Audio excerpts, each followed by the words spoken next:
But in this video, what I want to find out is exactly what England are expecting from you.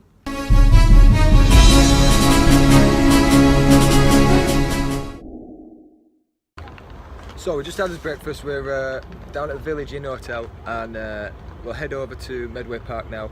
Sorry, the sun's in my eyes massively.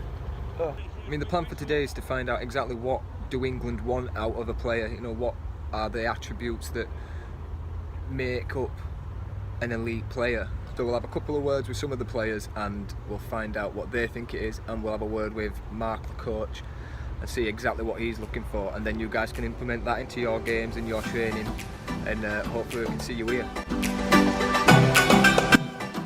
Much better than my last video.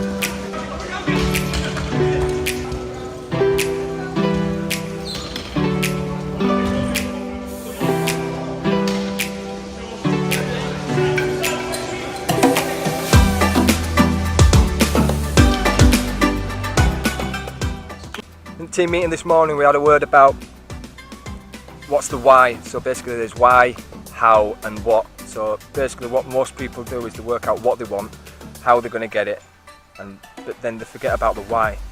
So what we're working on is, and ask yourself, why are you playing wheelchair rugby league? How are you contributing to it? And what are you going to gain from it as a result of that?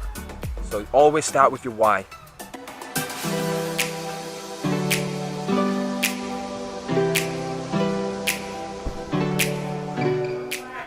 What would you have to say for anyone who's looking at trying to get on this performance programme? You just got to work hard and want it. I don't doubt that as we go through that some people will not be able to keep up with the pace, and may have to go and do some improving back at their clubs perhaps, and people who are pulling up trees in the competitions and the league will get the opportunity. It's definitely not a closed shop, and I don't envisage that this group of 14 players will be the 14 who get to the World Cup in 21. Yeah, one thing I was looking for today was hard work and transferring what happened in the classroom where we talked about standards and values. So I was looking for that to transfer on the pitch today, and I'll come away pretty happy. What should a player be doing to get on the scope for and get found in this England side? I think what I value in players is that hard work. So it's not necessarily what you do at your club; it's the stuff you do away to try and improve and raise your standard. So if we can get that across the board, you know, it'll give me some great headaches, and that's what I'm looking for, is better quality players that are prepared to work hard, listen and improve themselves. So the more and more we get that across the domestic league, obviously the better it is for the national team. There's a big queue for physio today. It's the last day of the second England camp, so I'm just going to see if I can actually get a little bit of treatment, because I've knackered my finger. I don't know what I've done to it. What's the matter with you? Tired. Oh. I know. Oh. I've just got to strap up my finger basically, so it should be alright.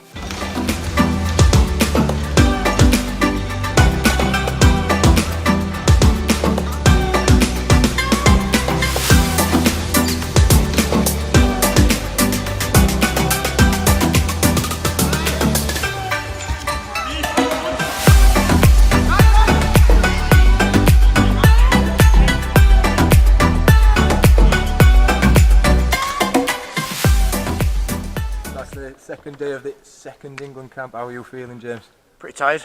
Yeah, pretty tired, exhausted, but I feel really good. I feel like it's all coming together now, and like some few new names in the squad as well, and they're starting to get the hang of it, so it's all kind of gelling nicely. But apart from that, yeah, I'm pretty tired. We've been told there's a test coming up, isn't there, in November, is it? Yeah, 2 in November. There should be a night's test against Wales, and then a first team test against France, hopefully over the course of the weekend or in the same day. So yeah, we're kind of building towards that now and getting ready for that, which will be exciting. Are you worried that obviously we've only been able to get together 3 times before this? possibly have another camp on the way. Are you worried that's not enough, or? No, I'm not worried, because I know like a lot of the people in the team have got the skills and the depth, and we've all played together quite a lot, and the new players who are coming in have kind of got are getting it pretty fast, and then if they kind of don't quite get something, there's enough senior players there to kind of pick up the slack if need be and direct them like as and when. So no, I'm not worried. It's just like all training is awesome, and the more we get it, the better. But I'm not worried about I'm not getting enough at the moment.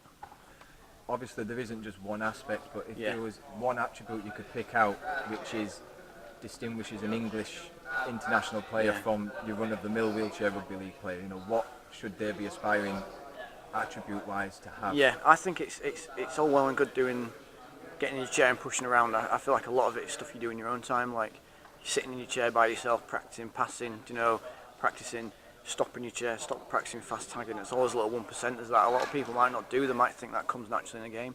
I feel like doing that away from the pitch, they're the kind of things you need to do to start aiming at making kind of the performance squad and kind of coming in and hitting it in kind of internationals. It could be something as simple as just cutting down that one McDonald's a month or something like that. Yeah, exactly. That's a 1%. Yeah, just tiny things. I think it's easy if people get on the field and push around, but it's the stuff you do away from that and watching game footage back and just generally trying to treat it more professional. It's not a professional sport, but treating it like it almost is, like to you guys and doing it. So probably that's my big thing here. How are you feeling, Lewis? Absolutely shattered. I'll be going to bed, I think. This is your first time in the performance programme and things like this, obviously your second camp. Yeah. How is the camp living up to your expectations of what this would be like?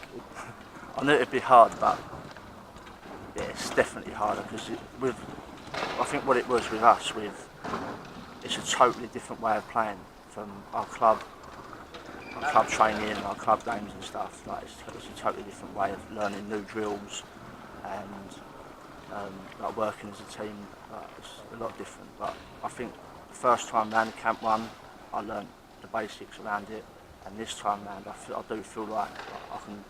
Technical side. I feel like I've got it this weekend. You enjoy it, mate?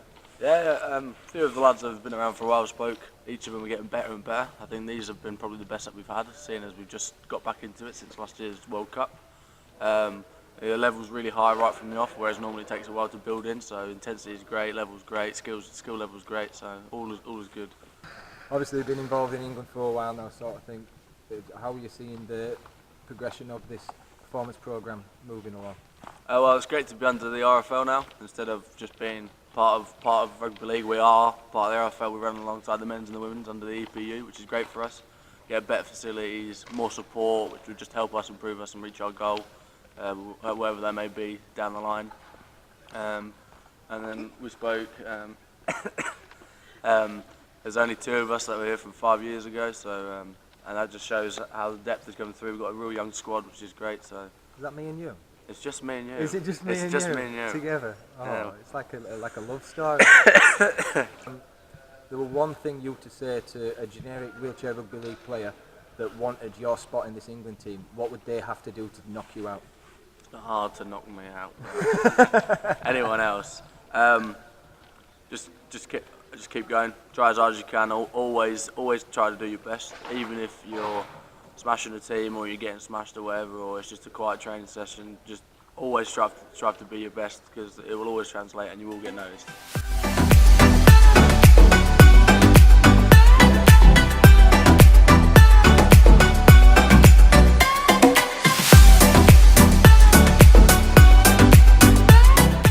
Training's over, back at home now, so I've looked over the footage. I've been trying to work out exactly what, from the interviews, we can work out what we need to get into this performance programme. 4 things. I think if you can do them well and do them effectively, you've got every bet and every chance to get into the England performance programme. So I'm going to start off first with your motivation, second with your organisation, third with your determination, and 4 with your evaluation. So these 4 things that you have to do. So if you think of the first, motivation, you have to know why you are playing wheelchair rugby league. What is the reason you are playing? Are you doing it to just get wheelchair famous? Do you want your name to be known? Do you want to be the best you can be? Do you want to be the best player in the world? All of these, none of them are wrong. but you have to know what your why is, and that's going to help you later on when you hit a wall or you hit something that's difficult. It's going to help you by looking back at that and going, this is why I'm doing it. And that's going to drive you to keep going. We're at the beginning of quite a long journey. Being organised is just as important. You have to keep everything in good nick. You need your chair in good nick, you need your kit in good nick, and you just need to be prepared. So ready for that opportunity. When that opportunity does arrive, you know that you have got everything in place to make you perform at the best possible level you can do. Outside and back in? No. Remember that? No. But right here. And then down all the way down bottom, all the way down? Yeah, it takes you all the way to the final. Determination, similar to motivation, that is the actual act of overcoming the obstacles. Like if you hit something difficult, you know, maybe you was at the trials and you didn't get through the first time. We've heard from Martin Coyd today and a couple of the players, you know, this is still open. You haven't missed out on your chance. If you were at the England trials, this still isn't the end for you. They're going to be watching games, they're going to be watching all of next season and everything. You've definitely got your chance to do this.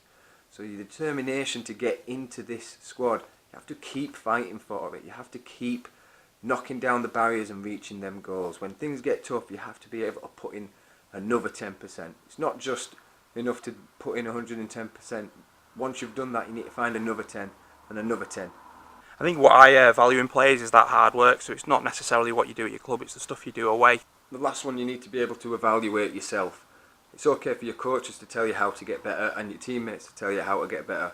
It's more important that you work out what parts of your game need improvement. If you don't find them out for yourself, you're not going to change them effectively. Otherwise, all you're doing is you're being a robot and you're doing exactly what everyone's telling you to do. You have to realise what needs changing. So if you don't evaluate, you won't know what needs improving. Watching game footage back and just generally trying to treat it more professional. So motivate, organise, determination and evaluate yourself. Pick all them four and hopefully we can see you at the England Performance Programme. We'll see you in the next video.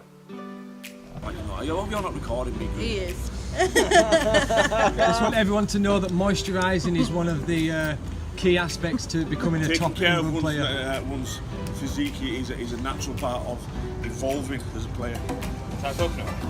Coconut, but yeah. Start with the basics, start with the outside, and work on the inside. It's all about preparation. Imagine a sauna.